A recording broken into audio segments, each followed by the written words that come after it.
Netflix was almost done. They were 10 billion in debt and shares were down 8%.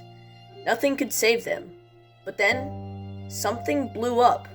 And that thing is Squid Game. About a month ago, every website you clicked on, Squid Game. Every YouTube video, Squid Game. I mean, you couldn't escape it. Everywhere you went, Squid Game. Everyone was talking about it, so I figured it was finally time for me to see this record-breaking show. And oh my...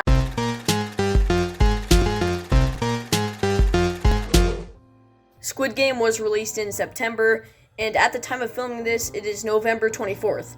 I'm late, I know, but I love this show so much I had to make a video about it. And warning, there will be massive spoilers, so please do not watch this video if you haven't seen the show. Trust me, you don't want to hear the spoilers. Alright, so how about we start off by talking about the storytelling.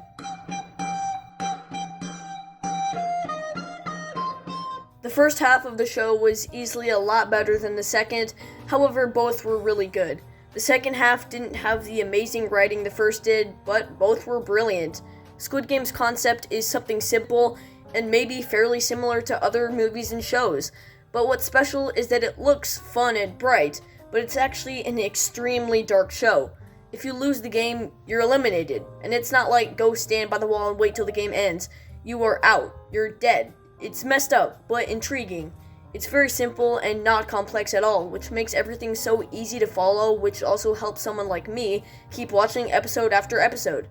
It's one of the most binge-worthy shows I've seen because of that simple yet effective storytelling. Each game is very easy to understand. The first game is red light, green light, which is a game in which you stop when you hear red light and you go when you hear green light. Even if you didn't know how to play, it's easy to figure out, and I commend the writers for that.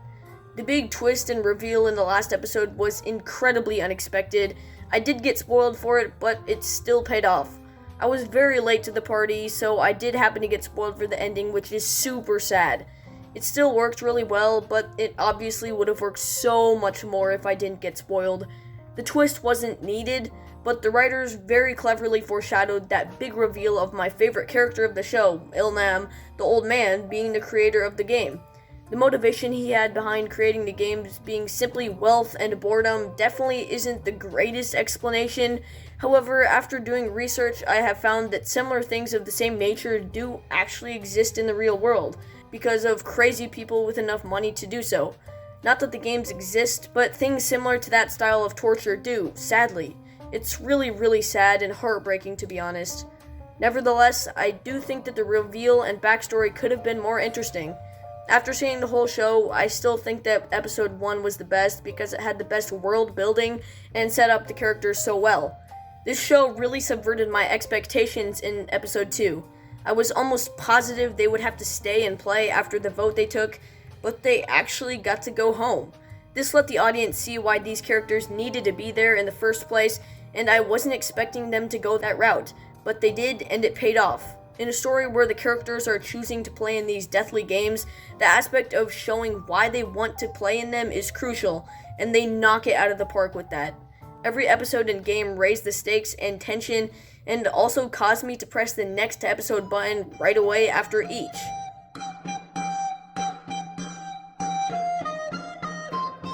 Gihan was the most investing and well-written character in the show.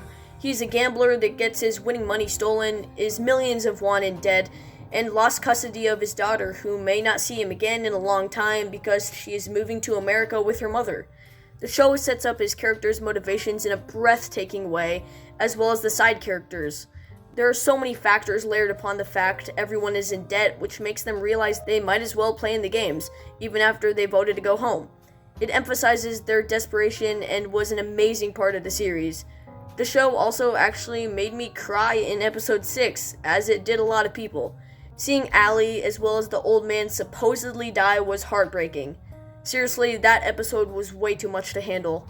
Obviously, the old man's death scene didn't really matter because, he was still alive. Lee Jung-jae's performance in that episode was phenomenal and added so much to the emotion. Even though I could guess who might be getting eliminated, they still executed it very well and was very emotional. Mostly all of the characters I wanted to make it through certain rounds made it, and the characters I wanted to see die, died. The only exception is Ali. I'm still crying about that.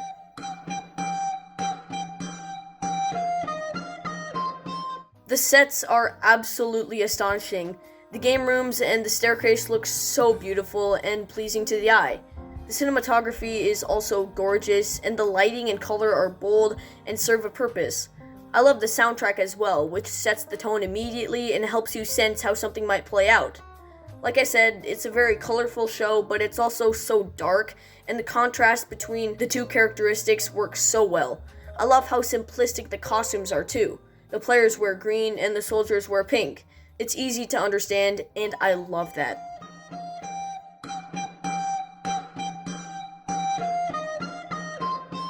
I definitely recommend this show if you're willing to devote the time to it. There are 9 episodes, each an hour or so it's a long watch, but it's a great watch, and it's one of my favorite shows. I'm sorry for getting this out so late. I know the hype from people has kind of died now, but I still wanted to get my thoughts on the show out there. As always, thanks for watching, and stay tuned and subscribe to Cinema Ranks.